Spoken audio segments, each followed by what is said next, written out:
Ito yung first floor ng bahay namin. Yan, main gate na nasa baba. Tapos paakyat ng yan, papunta sa aming flat. Yan siya. Yan. Yan ang main gate namin.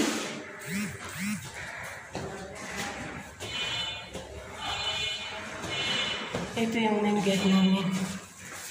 Tapos, ito yung hagdanang papuntang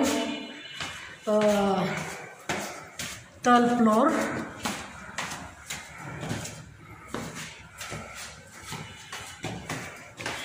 Yan. So, ito hindi pa ito naka-tiles kasi ginagawa pa yung 3rd floor. Pero yung nasa 2nd floor, ano na siya, tiles na siya. Yan ang tiles yung puti. Tapos dito, under construction pa lang siya. Yan. You brought the keys, John? This one. No. Ito yung 3rd floor ng bahay namin. Yan. So, itong building na to hanggang 7th floor inshallah. So, nandito pa lang tayo ngayon sa 3rd floor. So, umaakyat tayo papuntang rooftop. Ito yung rooftop ng bahay namin. Yan. Kapag gagawin na itong gagawing 4th floor, yan, paakyat na yan doon sa taas. Pero nandito pa lang tayo sa 3rd floor ngayon, kaya wala pa yan kadugto. So, lalabas tayo dito sa rooftop. Ito yung rooftop ng bahay namin. Tapos, ito yung mga plants ko na tinanim ko nung dumating ako dito sa Bangladesh. Yan. Mayroon din akong tanglad. Saka, ito, avocado. Ito siya. Ito yung avocado. Tapos, ito yung insulin tree. Galing pa ito sa Pilipinas nung umuwi ako. Dinala ko dito sa Bangladesh. Yan.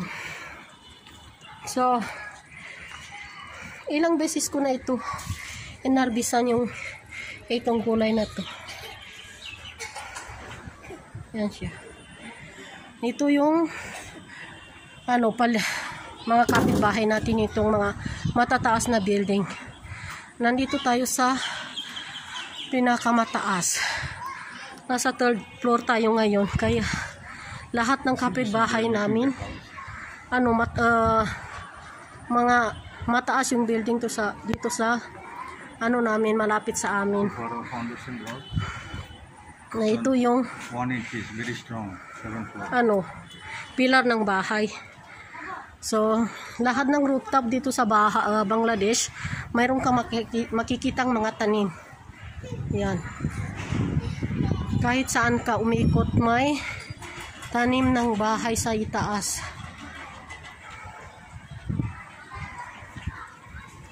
Yung ng bahay namin yan. Mayroon akong dragon fruits dito. Yan. Ito transfer ko sa Yan. Kita niyo yan?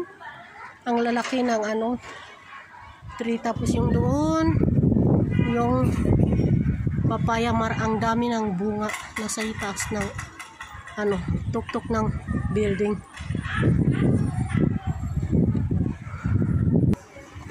Ito yung tangke ng tubig namin nasa itaas. Pero yung main yung safety na tubig nasa ilalim ng lupa. Yung anong tawag doon? Yung tangke ng tubig nandun nakalagay sa ilalim. Yan. Kita niyo yung ang ganda ng flower doon sa rooftop ng kapitbahay namin. Wow, yung insulin natin may flower na siya.